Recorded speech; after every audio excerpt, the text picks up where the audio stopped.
Ang gipamulong ni Dr. Jose Rizal ngang kabataan ang paglaom sa atong yutang na tawhan. Sila ang mosunod nga mahimong leader sa atong katilingban. Maoy hinungdan ngang K5 News FM Philippines o ang Department of Education Negros Island Region mihimugso nining tulumanon K5 NIR DTX 500 Broadcasting Competition. K5 NIR Broadcasting Competition muhulma sa mga estudyante sa publiko o pribadong mga tulunghaan sa sekundarya sa pagtuki sa mga nagunang balita sa ato sa nasod ug sa gawas. Lakip usab sa paugnat sa kusog, artista ug uban pa. K5 NIR DTX 500 Broadcasting Competition maghatag og kahigayunan sa mga estudyanteng gustong mahimong magsisibya sa umaabot nga panahon. K5 NIR DTX 500 Broadcasting Competition.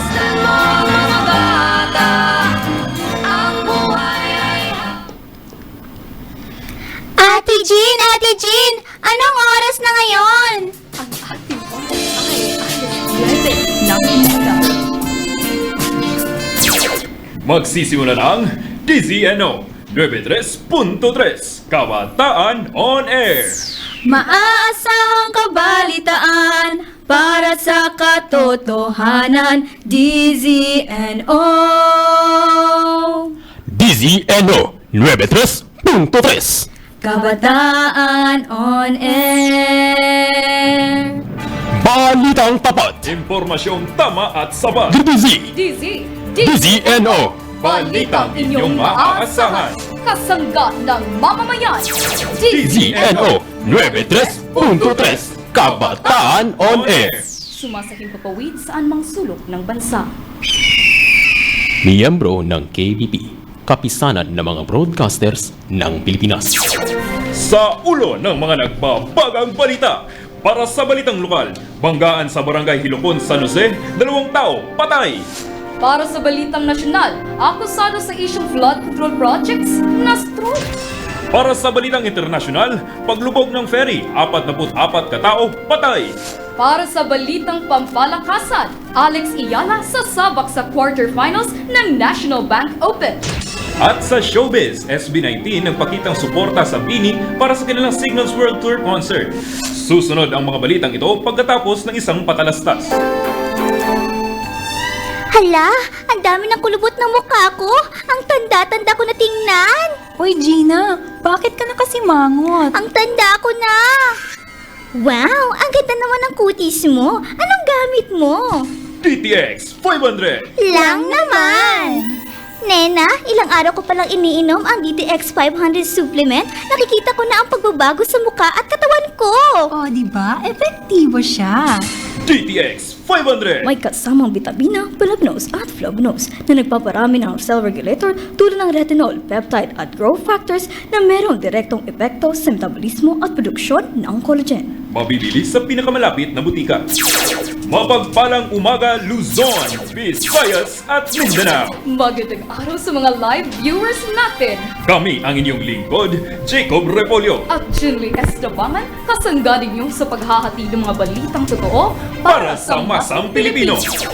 Para sa balitang lokal, banggaan ng isang motorsiklo at dump truck sa Barangay Hilocon, San Jose, 2 tao patay. Narito ang mga detalye.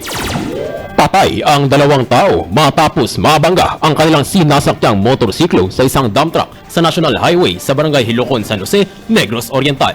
Batay sa investigasyon ng pulisya, sinubukang mag-overtake ng motorsiklo sa isang sasakyan, ngunit dumaan ito sa kabilang lane at nabangga sa katagpuang dump truck.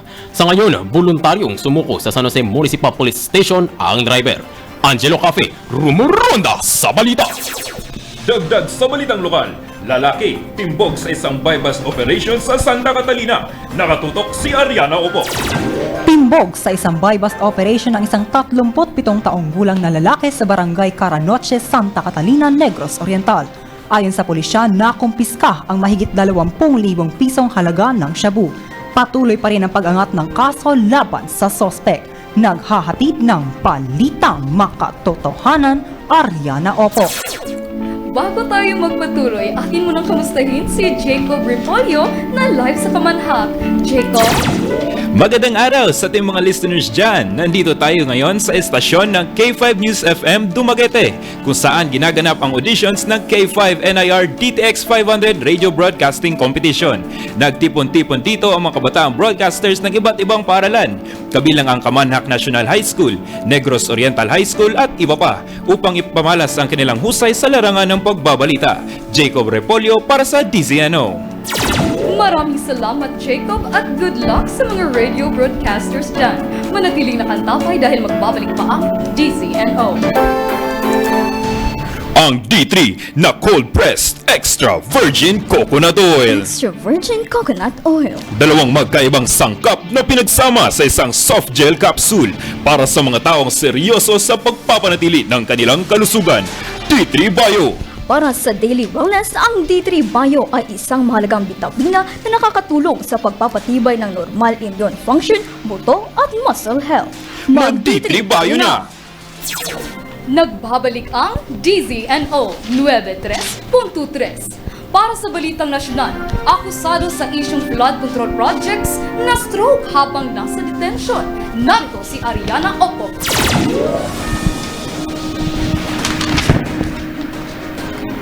Humiling sa Sandigan Bayan ang isa sa mga akusado kaugnay ng substandard na flood control projects na si Juliet Calvo na ilagay siya sa hospital arrest matapos ma-stroke habang nasa detention noong Huwebes.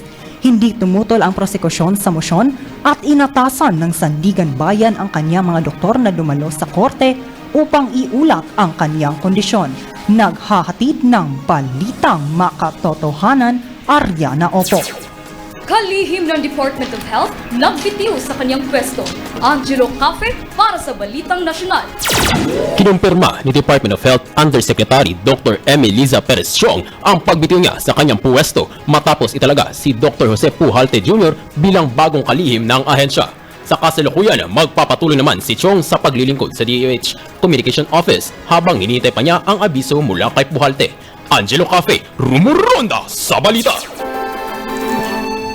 DTX Coffee Mix. Magandang hapon, ako si Nonoy Balele. Ako ay isang construction worker. Naging problema ko ang matinding panghina sa katawan. Simula nung uminom ako ng DTX Coffee Mix, mas naging aktibo ako sa trabaho at mas nakapaglaan na ako ng oras para sa aking pamilya. Maraming salamat po sa DTX Coffee Mix. Huwag nang magdalawang isip na gawing parte sa iyong pang-araw-araw na rutina ang DTX Coffee Mix. Nakakape ka na? Nakadetox ka pa! Patuloy na nagbabalita ang DZNO. Para sa balitang internasyonal, 44 katao patay sa paglubog ng sinasakyang ferry. Narito si Ariana Opo para sa balita. Patay ang 44 katao matapos lumubog ang isang overloaded na ferry sa Lake Kariba, Zimbabwe. Ayon sa ulat ng mga otoridad, sakay ng ferry ang mahigit 100 pasahero at 5 tripulante. Sa kasalukuyan, patuloy pa rin pinaghahanap ang iba pang biktima ng insidente. Naghahatid ng balitang makatotohanan, Ariana Opo. Para sa balitang pampalakasan, Alex Iyala sasabak sa quarterfinals ng National Bank Open laban kay Olympic gold medalist Belinda Bencic. Jacob Repolyo, ibirado mo! Piradahan sa larangan ng pampalakasan. Mainit na bakbakan para kay Alex Iyala at Olympic gold medalist Belinda Bencic sa quarterfinals ng National Bank Open. Gaganapin ng kanyang laro sa Toronto, Canada sa Lunes ng umaga. Kapag natalo ni Iyala si Bencic, makukuha niya ang ikawalong sunod-sunod na panalo sa kanyang magandang kampanya sa hardcourt season. Jacob Repolyo sa Balitang Sports, Pumabandera! Para naman sa balitang showbiz, SB19 ipinakita ang kanilang suporta sa BINI para sa kanilang Signals World Tour Concert. Daphne Hamito, ichika mo! Ipinakita ng SB19 ang kanilang suporta sa kapwa P-pop group na BINI sa kanilang Signals World Tour Concert sa California. Bago man mangyari ang concert sa Ronan Park, nagbanding, nagkamustahan at gumawa ng content ang dalawang grupo kabilang ang kanilang mga hit song na Flawless at Step Back. Laking tuwa ng mga miyembro ng dalawang grupo sa kanilang pagkikita. Sa Showbiz Chikahan, Daphne Hamito ang inyong maaasahan. At yan lamang ang mga balitang hatid namin para sa oras na ito. Muli ako po si Jacob Repolyo, At Jinly Tabangan, ang inyong mga tagapaglingkod. Kasabay ng ating pagdiriwang ng buwan ng wika, ating sa isip at sa puso, Ang kahalagahan ng ating kultura. Muli ito ang DZNO 93.3. Kabataan on Air. Maraming salamat at magandang hapon.